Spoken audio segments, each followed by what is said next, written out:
Olá, gente! Estamos aqui para mais um capítulo, que é um capítulo curtinho, mas que traz bastante informação, do livro Que Faz o Amor Durar, do John Gottman e da Nan Silver. Neste capítulo, que é Homens, Pornografia e Desejos Sexuais, nós vamos falar um pouco a respeito de pornografia, homens, e da questão de como isso, como a pornografia afeta a questão do desejo sexual. Tá? Então, no geral, os homens são mais focados em sexo do que as mulheres. Quaisquer que sejam as possíveis causas biológicas e culturais dessa disparidade, seria difícil argumentar que isso não existe. Pesquisas indicam que os homens iniciam o sexo muito mais que as mulheres em relacionamentos heterossexuais entre pessoas casadas ou vivendo juntas. Eventos grandiosos da vida podem até aumentar essa diferença. Na minha pesquisa com casais recém-casados, 3 anos após a chegada do primeiro bebê, os homens reportam um desejo por sexo cerca de 3 vezes por semana. A preferência das mulheres, 1 a cada 2. É uma proporção de 6 para 1. Tá?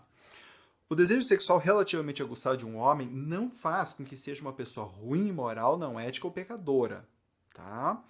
A sabedoria popular e as pesquisas indicam que os homens podem pelo menos ser mais tentados a trair. Ao mesmo tempo, muitas pesquisas sugerem que a quantidade de mulheres tendo casos fora do casamento vem superando a dos homens desde que elas entraram no mercado de trabalho. E, pelo visto, elas traem mais cedo do que os homens. Para elas, a inquietação começa depois de 2 anos e meio de casamento e não depois de 6 ou 7, segundo algumas pesquisas. No caso, 6, 7 dos homens, 2 anos e meio para as mulheres. Então, aqui a gente tem um monte de questões que dá para fazer uma discussão longa. Tem muita pesquisa ainda sendo feita e isso também é uma coisa muito recente. Então, o que acontece? A mulher está entrando agora para o mercado de trabalho. Né? Agora, grosso modo, tá? A gente pegando a história da humanidade, levando tudo isso em consideração, né? Quantos, sei lá, milhares de anos que as mulheres não estavam no mercado de trabalho e agora elas estão entrando. Então, recente nesse sentido, tá? E todos esses dados, a gente não sabe se isso é um comportamento padrão ou se isso é um comportamento por causa deste momento, né? Sei lá, daqui talvez a 300 anos, que a mulher já tenha mais se estabelecido mais no mercado de trabalho, né? Talvez esses dados mudem. Talvez ela traia menos, talvez ela traia com mais tempo, talvez ela assuma um comportamento parecido com o do homem. Ninguém sabe exatamente o que vai acontecer ainda, né? Mas o fato é que fica muito claro, e isso não é só essas pesquisas do Gottman, vários outros pesquisadores mostram isso, que com o passar do tempo e com a emancipação das mulheres, elas têm traído mais, tá? Aí a gente fica naquela dúvida, né? Que eu particularmente acredito na segunda versão. A mulher antes não traía, porque, sei lá, ou a mulher não tinha oportunidade, não se permitia por causa da repressão que caía em cima de uma mulher que traísse. Então, assim, o homem tinha lá suas esposas, suas amantes, e acontecia X. A mulher, quando traía, tinha uma punição muito mais severa. Então, eu acredito particularmente que o fato desta punição mais severa estar se amenizando por causa dos movimentos que estão acontecendo faz com que elas se sintam mais à vontade de trair. Né? Particularmente para os relacionamentos, né? Isso não ajuda, mas também não posso dizer aqui que isso não seja algo que não seja natural na espécie humana. Né? Relações sexuais humanas tendem a ser relações perversas no sentido da promiscuidade que a gente tem. Ou seja, a gente assume muitos tipos de formas de se relacionar. A traição também é uma delas. Né? Então, se o homem pode, a mulher pode também. Então, assim, ao mesmo tempo, esta ideia de ver que o desejo sexual aguçado de um homem não faz com que seja uma pessoa ruim, moral, ou não ética, ou pecadora, vale o mesmo para homem e mulher. Se uma mulher tem desejo sexual mais forte, ela também não é uma pessoa ruim. Né? Se uma mulher trai, ela também não é uma pessoa ruim. Como a gente está falando aqui, a maior parte das traições acontece em detrimento de relações que estão muito defasadas. Óbvio, existe a questão, e a gente vai falar disso daqui, existe a questão do vício em sexo, existe algumas questões de transtornos de personalidade, né, em que a pessoa faz isso de uma maneira um pouco mais criminosa, vamos dizer assim, tá? Mas mesmo assim estamos falando de transtornos psíquicos, né? Então não estamos falando de uma pessoa do mal, certo? Muito bem. Para a maioria das mulheres, a conexão emocional e o toque são fatores que mexem com os sentimentos sexuais. No caso dos homens, a excitação sexual estimulada por características visíveis do outro tendem a vir primeiro. Tá? Então, homem tende a se conectar mais por visão, mulher mais por conexão emocional e toque, certo? Dentro da pesquisa dele. É óbvio que em pesquisa humana, 80% é 100%. Ah, é que eu sou mulher e eu adoro ver, me excito vendo coisas. Eu gosto de ver filme pornô com meu namorado. Perfeito, você é mais visual, fechou, né? Então, curva de Gauss.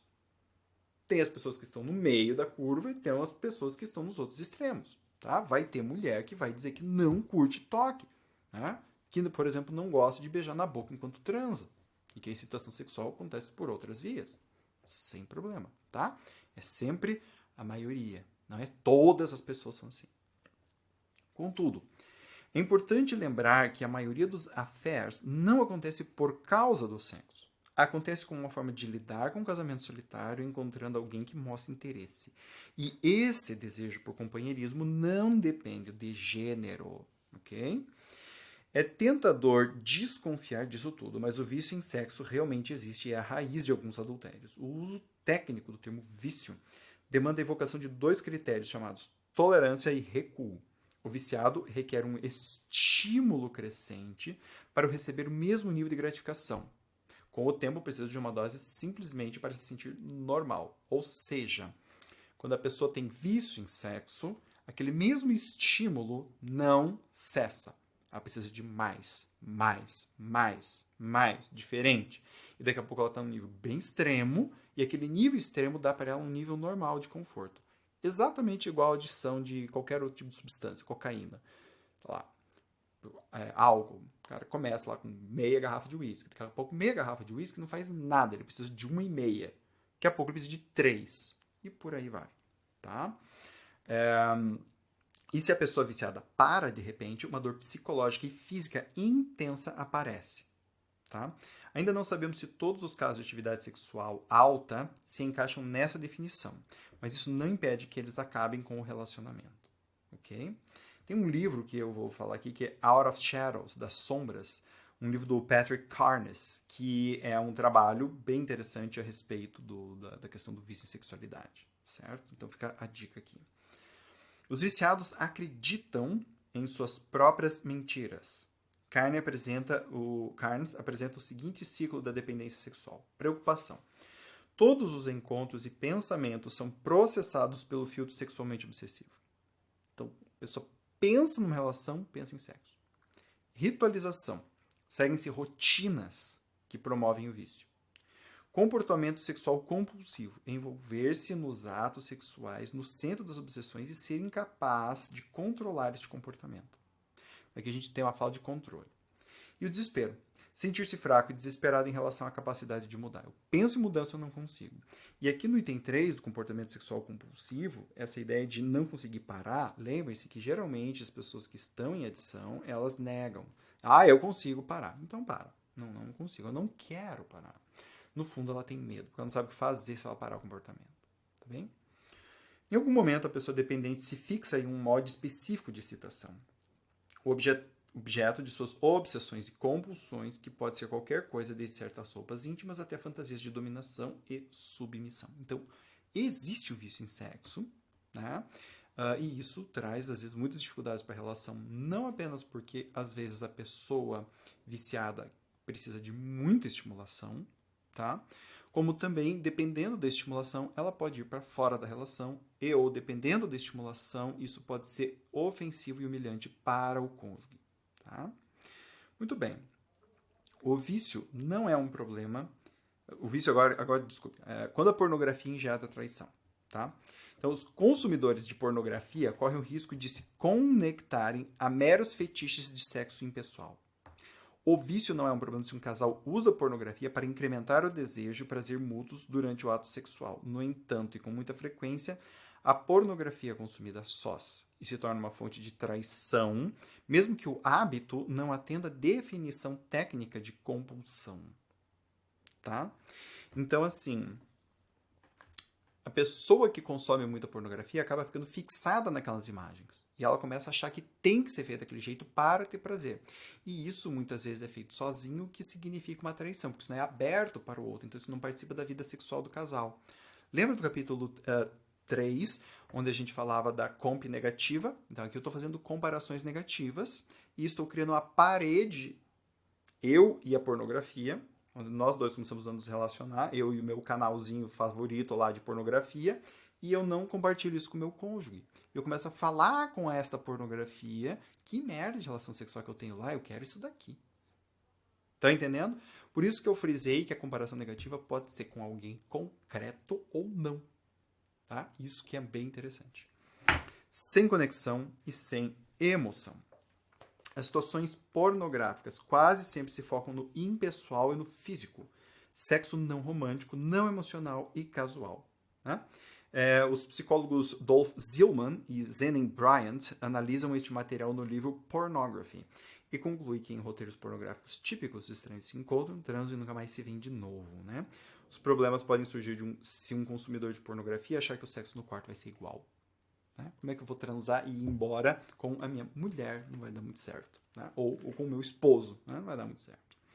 Então, a maioria dos consumidores de pornografia sentem que devem esconder do outro o fascínio profundo pela pornografia. Todo orgasmo resulta na secreção da ocitocina em homens da vasopressina, hormônios que instigam a conexão emocional. Quanto melhor o orgasmo, mais esses hormônios são produzidos. Durante a atividade pornográfica, os orgasmos levam a conexão com imagens que não são da companheira ou do companheiro. Isso faz com que o valor erótico dele, seja diminuído durante a comparação negativa. Viu? Nem para transar que nem aquele cara lá do filme, que nem aquela mulher lá do filme. Detonando a parceira. Conforme os websites continuam a expandir os limites, há um aumento nas imagens que combinam sexo com degradação e violência, especialmente contra as mulheres. Então, o que acontece? Muitos websites de pornografia vão tratar das pessoas sendo humilhadas, sendo espancadas, sendo cuspidas, sendo violentadas de alguma forma, e isso entra dentro da fantasia da pessoa, como ele falou aqui. A partir do momento que eu começo a ter orgasmos e conectar esses orgasmos com o que eu estou vendo, eu vou fazer comparações negativas. Estão entendendo? Portanto, a pornografia serve como uma escada que leva à infidelidade em si, graças a todas as páginas voyeurísticas, as salas de bate-papo, ao sexo por telefone, as oportunidades de se encontrar com profissionais amadoras do sexo em sua própria vizinhança. Ou seja, o que acontece? A partir do momento que a pessoa vai consumindo essas coisas, ela também entra em contato com este universo pornográfico que pode oferecer para elas umas escapadas, que pode oferecer para ela faça sexo com sua vizinha, com seu vizinho, sei lá, alguma coisa do gênero. E aí aquela ideia da comparação negativa começa a aparecer na cabeça do traidor e pum, vai embora, tá? Muito bem, gente, esse é o capítulo 4, espero que vocês tenham gostado dessa discussão, tá bem? E nós nos vemos no próximo. Beijo grande, tchau, tchau.